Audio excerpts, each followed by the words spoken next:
By a show of hands, how many of you believe you could replicate this image of Brad Pitt with just a pencil and piece of paper? Well, I'm going to show you how to do this. And in so doing, I'm going to give you the skill necessary to become a world-class artist. And it shouldn't take more than about 15 seconds. But before I do that, how many of you believe you could replicate this image of a solid gray square? Every one of us. And if you can make one gray square, you can make 2, 3, 9. Truth of the matter is, if you could make just one gray square, it'd be very difficult to argue that you couldn't make every gray square necessary to replicate the image in its entirety. And there you have it. I've just given you the skill necessary to become a world-class artist. I know what you're thinking. That's not real art. Certainly wouldn't make me a world-class artist. So let me introduce you to Chuck Close. He's one of the highest earning artists in the entire world for decades, and he creates his art using this exact technique. You see, what stands between us and achieving even our most ambitious dreams has far less to do with possessing some magical skill or talent, and far more to do with how we approach problems and make decisions to solve them. And because of the continuous and compounding nature of all those millions of decisions that we face on a regular basis, even a marginal improvement in our process can have a huge impact on our end results. And I'll prove this to you by taking a look at the career of Novak Djokovic. Back in 2004, when he first became a professional tennis player, he was ranked 680th in the world. It wasn't until the end of his third year that he jumped up to be ranked third in the world. He went from making $250,000 a year to $5 million a year in prize money alone, and of course he did this by winning more matches. In 2011, he became the #1 ranked men's tennis player in the world, started earning an average of $14 million a year in prize money alone, and winning a dominating 90% of his matches. Now here's what's really interesting about all of these very impressive statistics. Novak doesn't control any of them. What he does control are all the tiny little decisions that he needs to make correctly along the way in order to move the probability in favor of him achieving these types of results. And we can quantify and track his progress in this area by taking a look at the percentage of points that he wins. Because in tennis, the typical point involves 1 to maybe 3 decisions. I like to refer to this as his decision success rate. So back when he was winning about 49% of the matches he was playing, he was winning about 49% of the points he played. Then to jump up, become #3 in the world, and actually earn $5 million a year for swinging a racket, he had to improve his decision success rate to just 52%. Then to become not just #1, but maybe one of the greatest players to ever play the game, he had to improve his decision success rate to just 55%. Now, I keep using this word just. I don't want to imply this is easy to do. Clearly it's not. But the type of marginal improvements that I'm talking about are easily achievable by every single one of us in this room. And I'll show you what I mean. From kindergarten all the way through to my high school graduation, yes, that's high school graduation for me, every one of my report cards basically said the same thing. Stephen's a very bright young boy. If only he would just settle down and focus. What they didn't realize was I wanted that even more than they wanted it for me. I just couldn't. And so from kindergarten straight through the second year of college, I was a really consistent C minus student. But then going into my junior year, I'd had enough. I thought, I want to make a change. I'm going to make a marginal adjustment. And I'm going to stop being a spectator in my decision-making and start becoming an active participant. And so that year, instead of pretending again that I would suddenly be able to settle down and focus on things for more than 5 or 10 minutes at a time, I decided to assume I wouldn't. And so if I wanted to achieve the type of outcome that I desired, doing well in school, I was going to actually have to change my approach. And so I made a marginal adjustment. If I would get an assignment, let's say read 5 chapters in a book, I wouldn't think of it as 5 chapters. I wouldn't even think of it as 1 chapter. I would break it down into these tasks that I could achieve that would require me to focus for just 5 or 10 minutes at a time. So maybe 3 or 4 paragraphs, that's it. I would do that. When I was done with those 5 or 10 minutes, I would get up. I'd go shoot some hoops, do a little drawing, maybe play video games for a few minutes. And then I'd come back. Not necessarily to the same assignment, not even necessarily to the same subject, but just to another task that required just 5 to 10 minutes of my attention. From that point forward, all the way through to graduation, I was a straight A student. Dean's List, President's Honor Roll, every semester. I then went on to one of the top graduate programs in the world for finance and economics. Same approach, same results. So then I graduate. I start my career, and I'm thinking, this worked really well for me. You know, you take these big concepts, these complex ideas, these big assignments, you break them down to much more manageable tasks. And then along the way, you make a marginal improvement to the process. You nudge the odds of success in your favor. I'm going to try and do this in my career. So I did. I started out as an exotic derivatives trader at Credit Suisse. It then led me to be global head of currency option trading for Bank of America, global head of emerging markets for AIG International.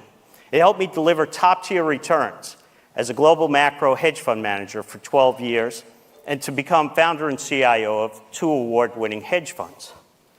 So it gets to 2001, and I'm thinking, this whole idea, it worked really well in school. It's been serving me well as a professional. Why aren't I applying this in my personal life? Like to all those big, ambitious goals I have for myself. So one day, I'm walking to work, and at the time, my commute was a walk from one end of Hyde Park to the other in London. It took me about 45 minutes each way. Hour and a half a day, 7.5 hours a week, 30 hours a month, 360 hours a year when I was awake, aware, basically wasting time, listening to music on my iPod. So on my way home from work that day, I stopped at the store. I picked up the first 33 CDs in the Pimsleur German language program, ripped them and put them onto my iPod. But I didn't stop there. Because the truth of the matter is, I'm an undisciplined person. And I knew that at some point, I'd switch away from the language and go back to the music. So I removed that temptation by removing all of the music. It left me with just one option: listen to the language tapes. So 10 months later, I'd listened to all 99 CDs in the German language program, listened to each one 3 times each. I then went to Berlin for a 16-day intensive German course. When I was done, I invited my wife and kids to meet me. We walked around the city. I spoke German to the Germans. They spoke German back to me. My kids were amazed. I mean, that couldn't close their jaws. But you and I, we know there's actually nothing amazing about what I just done. I made this marginal adjustment to my daily routine, this marginal adjustment to my process. Und jetzt, ich spreche ein bisschen Deutsch. And now I can speak some German.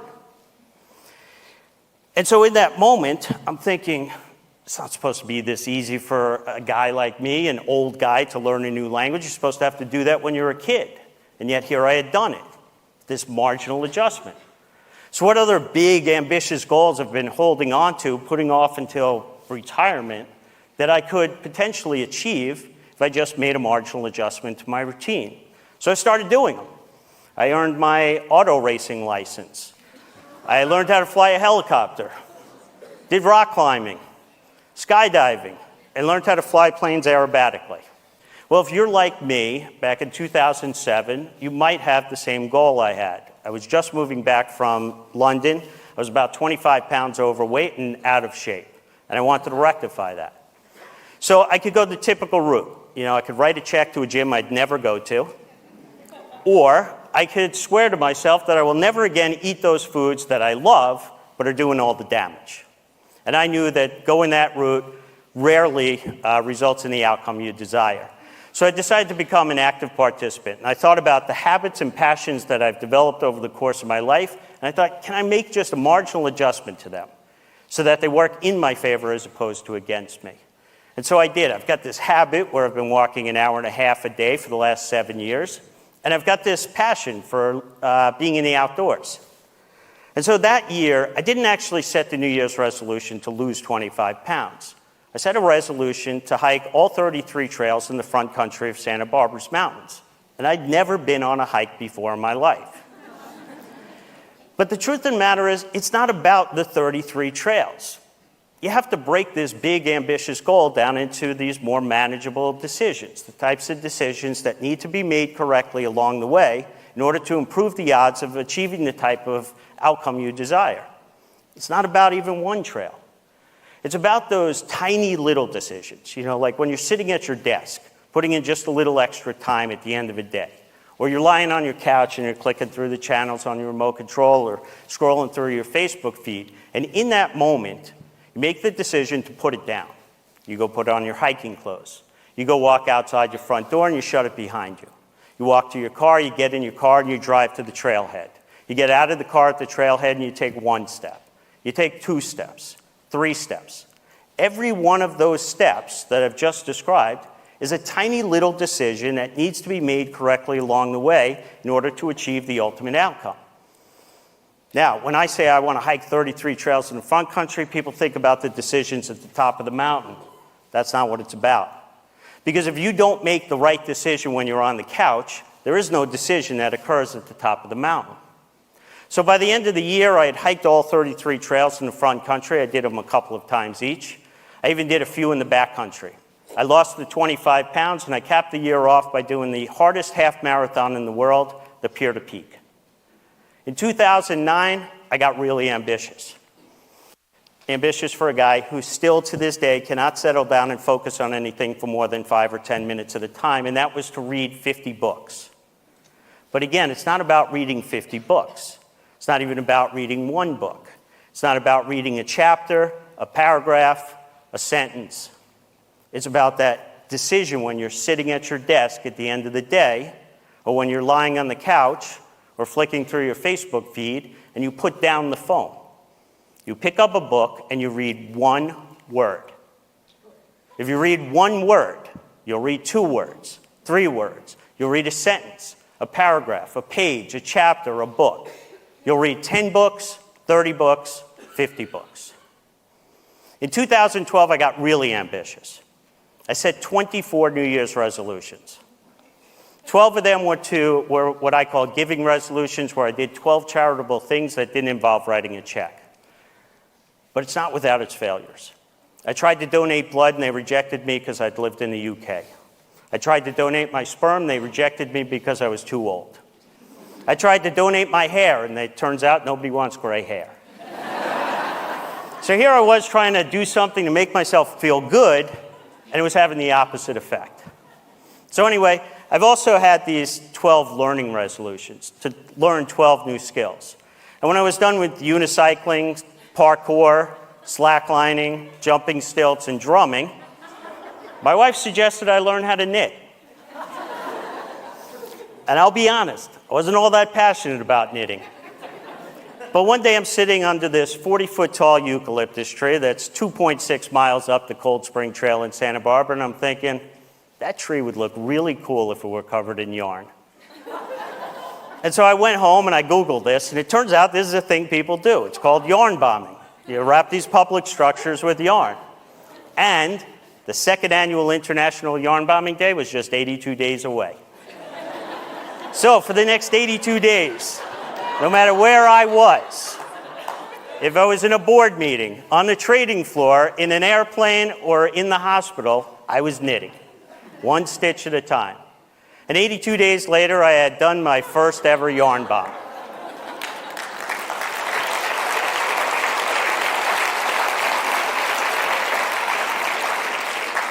And the response to it blew me away. So I kept going with bigger, more ambitious projects that required more engineering skills. And in 2014, I set the goal to wrap 6 massive boulders in Los Padres National Forest at the top of the mountains. But if I was going to pull this off, I'd need help. So at this point, I had a few thousand followers on social media as the Yarn Bomber. And I started getting packages, lots of packages. 388 contributors from 36 countries in all 50 states. In the end, I didn't wrap 1 massive boulder, I wrapped 18.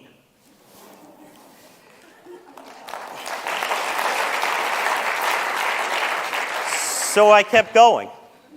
with bigger, more ambitious projects that would require me to work with new materials like fiberglass and wood and metals, which culminates in a project that is currently at TMC here in Tucson, where I wrap the Children's Hospital.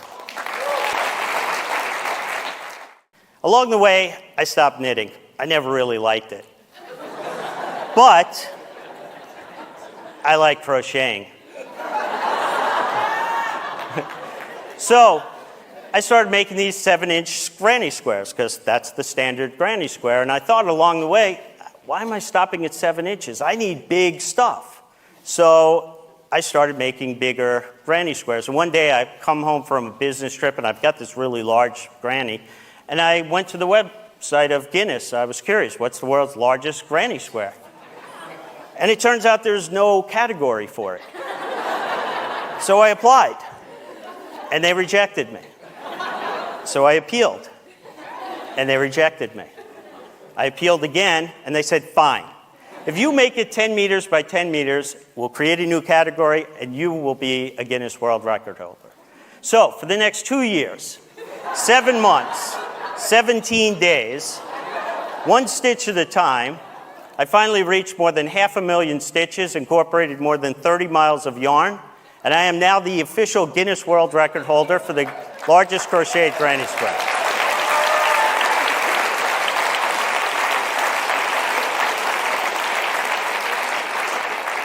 Along the way, I've garnered an awful lot of attention for my escapades. I've been featured in Newsweek magazine, Art News, which is kind of the Bible for artists. But what I want you to realize when you hear these things, I'm still that C- student. I'm still that kid who can't settle down or focus for more than 5 or 10 minutes at a time. And I remain a guy who possesses no special gift of talent or skill. All I do is take really big, ambitious projects that people seem to marvel at, break them down to their simplest form, and then just make marginal improvements along the way to improve my odds of achieving them. And so the whole reason I'm giving this talk is I'm hoping to inspire several of you to pull some of those ambitious dreams that you have for yourself off the bookshelf and start pursuing them by making that marginal adjustment to your routine. Thank you.